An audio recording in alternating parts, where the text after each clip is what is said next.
அனைவருக்கும் வணக்கம். ஏப்ரல் மாத ராசி பலன்கள் 2026. இந்த ஏப்ரல் மாதம் நம்மளோட ராசிக்கு எந்த மாதிரியான சிறப்பு பலன்களை தரப்போகுது அப்படிங்கிறத இப்போ நம்ம டீடெயிலாக கிளியராக பார்க்கலாம். வீடியோவை ஸ்டார்ட் பண்ணுறதுக்கு முன்னாடி நீங்கள் நம்ம சேனலை சப்ஸ்கிரைப் பண்ணாமல் இருக்கீங்கன்னா மறக்காம சப்ஸ்கிரைப் பண்ணிக்கோங்க. அப்படி பக்கத்தில் இருக்க பெல் சிம்லி கிளிக் பண்ணி நோட்டிஃபிகேஷன் ஆன் பண்ணிக்கோங்க. அப்போதான் நாங்கள் பதிவிடக்கூடிய பதிவுகள் அனைத்தும் உங்களுக்கு நோட்டிஃபிகேஷனாக கிடைக்கும். இப்போது இந்த ஏப்ரல் மாதம் மிதுன ராசிக்காரர்களுக்கு எந்த மாதிரியான சிறப்பு பலன்களை தரப்போகுது அப்படிங்கிறத இப்போ நம்ம டீடெயிலாக கிளியராக பார்க்கலாம். இந்த மாதத்தில் நம்ம பிளானட்டரி போர்ஷன்லாம் ரிசர்ச் பண்ணி பார்த்த வரைக்கும் ஜென்மத்தில் குரு நம்மளோட ராசிக்கு 3ஆம் இடத்துல வந்து பார்த்தோம்னா கேது, 9ஆம் இடத்துல செவ்வாய், ராகு, புதன், இந்த 3 கிரகத்துடைய சேர்க்கை அப்படிங்கிறது இருக்கும். அடுத்தது ஜீவனஸ்தானத்துல சனி, சூரியனுடைய சேர்க்கை, லாபஸ்தானத்துல சுக்கிரன். மேலும் இந்த மாதத்துல ஏப்ரல் 2ஆம் தேதி செவ்வாய் பயிற்சி. செவ்வாய் நமக்கு வந்து பாக்கியத்திலிருந்து ஜீவனஸ்தானத்துக்கு பயிற்சி ஆவாரு. அடுத்தது ஏப்ரல் 10ஆம் தேதி புதன் நம்மளோட ராசிக்கு 9ஆம் இடத்துல இருந்து 10ஆம் இடத்துக்கு பயிற்சியாகி நீச்சமாகி பரிவர்த்தனையில பலம் ஆயிடுவார். அடுத்தது 14ஆம் தேதி சூரியன் நம்மளோட ராசிக்கு 11ஆம் இடத்துக்கு பயிற்சியாகி உச்சம் அப்படிங்கிற நிலையை அடைவார். ஃபைனலா 19ஆம் தேதி சுக்கிரன் நம்மளோட ராசிக்கு 12ஆம் இடத்துக்கு பயிற்சியாகி ஆட்சி ஆயிடுவார். ஸோ இதுதான் இந்த ஏப்ரல் மாதத்துக்கான பிளானட்டரி போர்ஷன். இப்போ இந்த ஏப்ரல் மாத ராசி பலன்களை நம்ம தெளிவா பார்க்கலாம். முதலாவது அந்த மாதத்துல நம்ம ஃபேமிலி எடுத்து ரிசர்ச் பண்ணோம்னா குடும்பம் சார்ந்த வகையில பெருசா எந்த குறையும் இல்லை. போன மாதத்துல சொன்ன மாதிரி இந்த மாதத்துல 2ஆம் பாவகம் சுத்தமா இருக்கு. ஃபேமிலி சார்ந்த வகையில பெருசா எதுவும் குற்றமா தெரியல. இந்த மாதத்திலயும் நம்ம எதுல கவனம் செலுத்திக்கணும்னா தாயார் சம்பந்தமான விஷயங்கள கவனமா இருக்கணும். தாயாரோட அடிக்கடி வாக்குவாதம் வந்து நீங்க வாய்ப்பு இருக்கு. அதை நம்ம கொஞ்சம் கேர்ஃபுல்லா பாத்துக்கணும். தாயாருடைய தேக ஆரோக்கியம், மன ஆரோக்கியத்துல கவனமா இருக்கணும். மேலும் இந்த மாதத்துல தந்தையுடைய தேக ஆரோக்கியம், மன ஆரோக்கியம், தந்தை சார்ந்த விஷயத்திலையும் கொஞ்சம் கவனமா இருக்கணும். ஏன்னா இந்த ஏப்ரல் மாதத்துல சூரியன் சனி சேர்க்கை இருக்கு. பிளஸ் வந்து ராகு 9ஆம் இடத்துல இருக்காரு. செவ்வாய் 9ஆம் இடத்துல இருந்து 10ஆம் இடத்துக்கு பயிற்சி ஆகிறாரு. மேலும் பாக்யாதிபதியாகப்பட்ட சனியோடையும் தந்தை காரகனாகிய சூரியனோடையும் இணைகிறாரு. எனவே தந்தையோடு ஏதாச்சும் முரண்பாடுகள் ஏற்படலாம். தந்தையுடைய தேக ஆரோக்கியம் பாதிக்கப்படலாம். தந்தை சார்ந்த விஷயங்கள்ல இந்த மாதிரில கொஞ்சம் கூடுதல் அக்கறையோடு இருக்கணும். குறிப்பா 14ஆம் தேதி வரைக்கும் கொஞ்சம் விழிப்புணர்வோடு இருக்கிறது ரொம்ப நல்லது. மற்றபடி இந்த மாதிரில ஃபேமிலி ரீதியா பெருசா எதுவும் குழப்பமா தெரியல. ஆல்மோஸ்ட் ஃபேவரா தான் இருக்கு. தாயார் தந்தை சம்பந்தப்பட்ட விஷயம் ரெண்டுல மட்டும் கொஞ்சம் கவனமா இருந்தா நீங்க ஆல்மோஸ்ட் இந்த மாதிரில சேஃப்னு அர்த்தம் ஃபேமிலி சார்ந்த விஷயங்கள்ல. அடுத்தது தொழில், உத்தியோகம், பொருளாதாரம், இதெல்லாம் நம்ம ரிசர்ச் பண்ண வரைக்கும் ஃபர்ஸ்ட் தொழில்னு எடுத்துட்டோம்னாக்கா இந்த மாதம் கொஞ்சம் டல்லா தான் இருக்கு. ஏன் அப்படின்னாக்கா 6ஆம் அதிபதியாகப்பட்ட செவ்வாய் வந்து உங்களுக்கு ஜீவனஸ்தானத்துக்கு பயிற்சி ஆகிறாரு. மேலும் சனி ஆல்ரெடி உங்களுக்கு ஜீவனஸ்தானத்துல ஒரு மாதிரி மந்த நிலையை கொடுக்குறாரு. எனவே இந்த மாதம் தொழில், உத்தியோகம் சார்ந்த வகையில கவனமா இருக்கணும். குறிப்பா தொழில்ல இன்வெஸ்ட்மெண்ட்ல ரொம்ப சேஃபா இருக்கணும். கொஞ்சம் எதிர்ப்புகள் வரலாம், கொஞ்சம் போட்டிகள் வரலாம். தொழில் செய்யக்கூடிய இடத்துல போட்டிகள் வரலாம், ஒரு மாதிரி எதிர்ப்பு வரலாம்.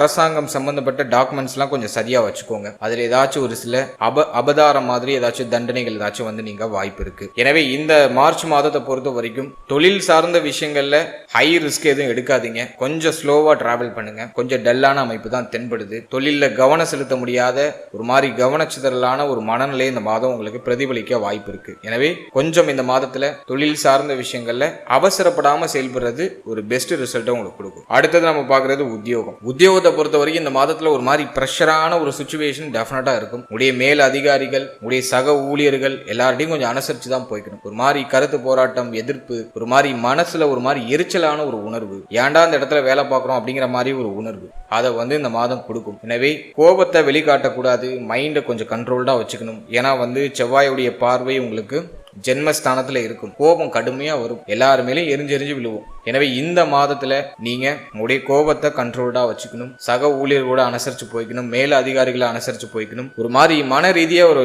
எரிச்சலான ஒரு உணர்வு இந்த மாதத்துல வெளிப்பட வாய்ப்பு இருக்கு. சோ கொஞ்சம் நிதானமா செயல்படுறது உங்களுக்கு ஒரு நல்ல பலனை பெற்றுக் கொடுக்கும். எனவே தொழில், உத்தியோகம் சார்ந்த வகையில இந்த மாதத்துல பர்டிகுலரா கொஞ்சம் கவனம், நிதானம், பொறுமை இதெல்லாம் இந்த மாதத்துல நீங்க கடைபிடிக்கிறது ரொம்ப நல்லது. அடுத்தது நம்ம பாக்குறது பொருளாதாரம். பொருளாதாரத்தை பொறுத்த வரைக்கும் லாபஸ்தானத்துல சூரியன் போய் உச்சம் ஆயிடுவார். மாதத்தோட செகண்ட் ஹாஃப் உங்களுக்கு ஃபேவரா இருக்கு. ஃபர்ஸ்ட் ஹாஃப் கொஞ்சம் டல்லா தான் இருக்கு.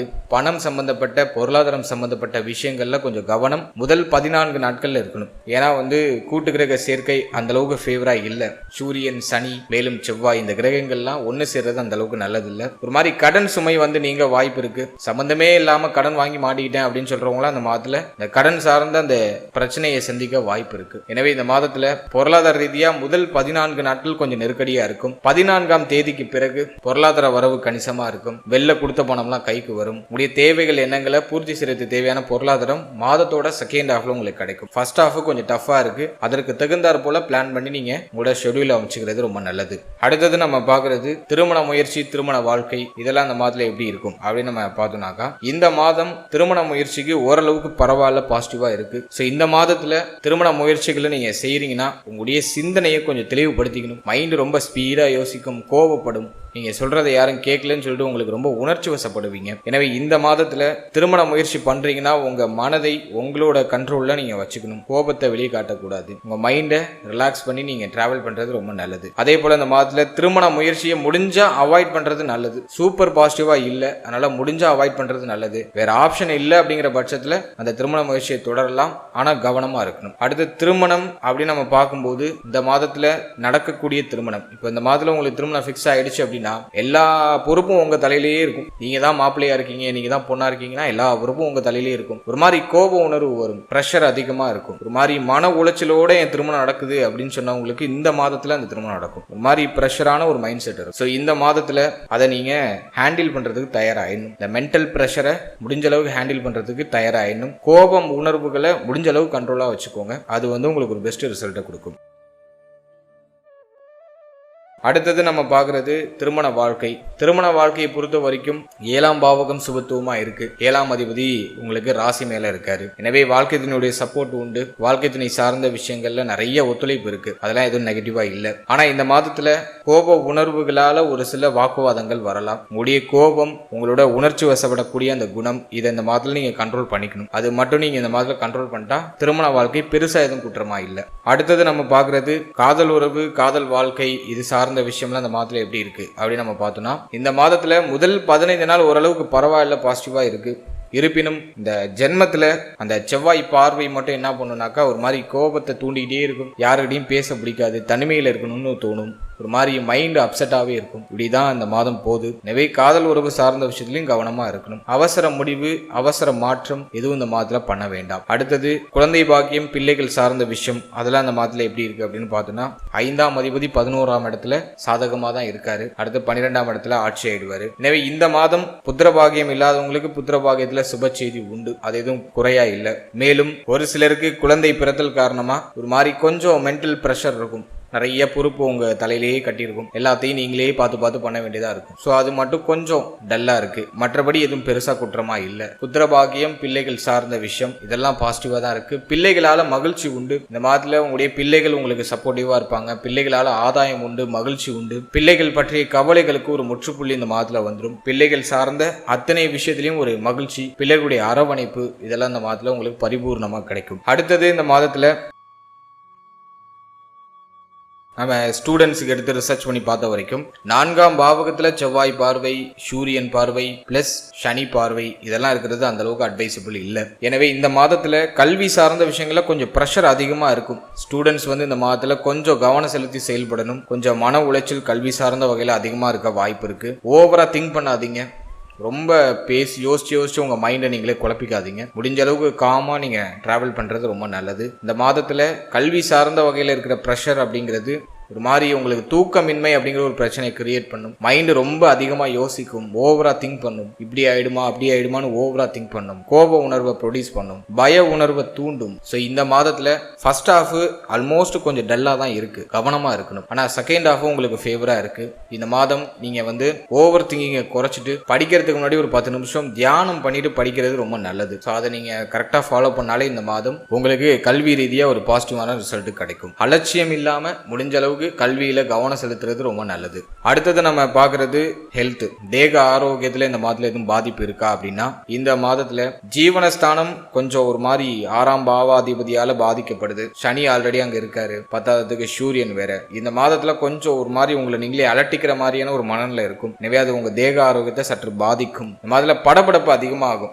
அந்த இருதய துடிப்பு, இந்த படபடப்பு கொஞ்சம் அதிகமா இருக்கும். ஸோ உங்களுடைய தேக ஆரோக்கியத்தை இந்த மாதத்துல கொஞ்சம் பராமரிச்சுக்கிறது நல்லது. குறிப்பா இருதயம் சம்பந்தப்பட்ட விஷயம், மேல் மார்பக பகுதி சம்பந்தப்பட்ட விஷயம், இதுல எல்லாம் கொஞ்சம் கவனமா இருக்கணும். அதே போல இந்த மாதத்துல நிறைய பொறுப்புகள் உங்களுக்கு வழங்கப்படும். அது உங்களுக்கு ஒரு மாதிரி சுமையா இருக்கும். இது பாக்குறதா அது பாக்குறதான்னு தெரியாது. மென்டலி கொஞ்சம் ப்ரெஷரா இருக்கும். ஸோ நீங்க அதை கொஞ்சம் மெயின்டைன் பண்ணணும். இந்த மாதம் தேக ஆரோக்கியத்துல கூடுதல் கவனம் செலுத்திக்கணும். குறிப்பா நீங்க வயிறு, மேல் வயிறு, மேல் மார்பக பகுதி, முடிய தொடை பகுதி, முடிய மூட்டு பகுதி, இந்த பகுதிகளில் எதுவும் பாதிப்பு ஏற்படாம பார்த்துக்கிறது ரொம்ப நல்லது.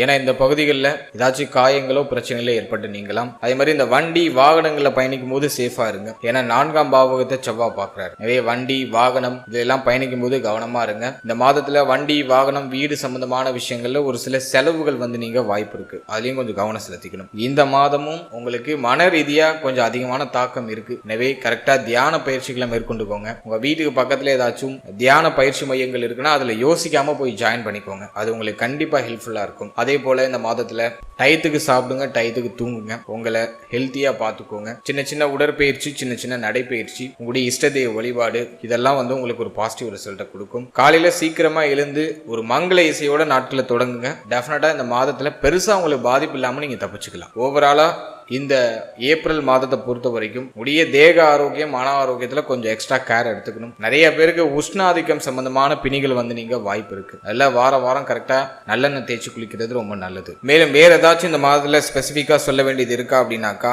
ஃபர்ஸ்ட் ஹாஃப்ல சூரியன் நமக்கு ஜீவனஸ்தானத்துல இருப்பாரு. செகண்ட் ஹாஃப்ல உங்களுக்கு லாபஸ்தானத்துல போய் உச்சம் ஆயிடுவாரு. எனவே இந்த மாதத்துல சின்ன சின்ன பயணங்கள் உண்டு. அந்த பயணங்களால நல்ல ஆதாயமும் உண்டு. ஸோ அதை நான் உங்களுக்கு ஒரு பாசிட்டிவா பாக்குறேன். இளைய சகோதர சார்ந்தவர்கள் ஏதாச்சும் வருத்தம் இருந்துச்சுன்னா அது இப்ப சரியாகும். உடைய தன்னம்பிக்கை மாதத்தோட செகண்ட் ஹாஃப்ல இன்னும் நல்லா இம்ப்ரூவ் ஆகும். ஏன்னா சூரியன் உச்சமாகிறாரு. தைரிய அபிவிருத்தி உண்டாகும். உடைய தைரியம், உங்களுடைய துணிச்சல் உங்களை வெற்றி பாதையில வீர நடை போட வைக்கும். சோ அதை நான் உங்களுக்கு ஒரு பாசிட்டிவா பாக்குறேன். 14ஆம் தேதிக்கு பிறகு புதுசா ஒரு தன்னம்பிக்கை கிடைக்கும். அடுத்த கட்டத்துக்கு போறதுக்கான வழிகள் பிறக்கும். இளைய சகோதர சகோதரிகளுடைய ஆறுதல், ஒத்துழைப்பு கிடைக்கும். உங்க வீட்டுக்கு பக்கத்துல அக்கம் பக்கத்துல இருக்கிறவங்களோட ஏதாச்சும் பிரச்சனைகள் ஏற்பட்டு இருந்துச்சுன்னா அது இப்ப சரியாகும். அக்கம் பக்கத்துல இருக்கிறவங்களுடைய உதவி கிடைக்கும். புதிய முயற்சிகளை இந்த மாதத்துல தொடங்குறதுக்கு ஃபேவரா இருக்கு. அது மாதத்தோட செகண்ட் ஹாஃப்ல கரெக்டா 14ஆம் தேதிக்கு பிறகு புதிய முயற்சிகள் இந்த மாதத்துல நீங்க செயல்படுத்துவீங்க. அதன் மூலமாக நல்ல ஆதாயத்தையும் அறுவடை செய்வீங்க. அதே மாதிரி பயணங்கள் உண்டு. பயணங்களால ஆதாயம் உண்டு.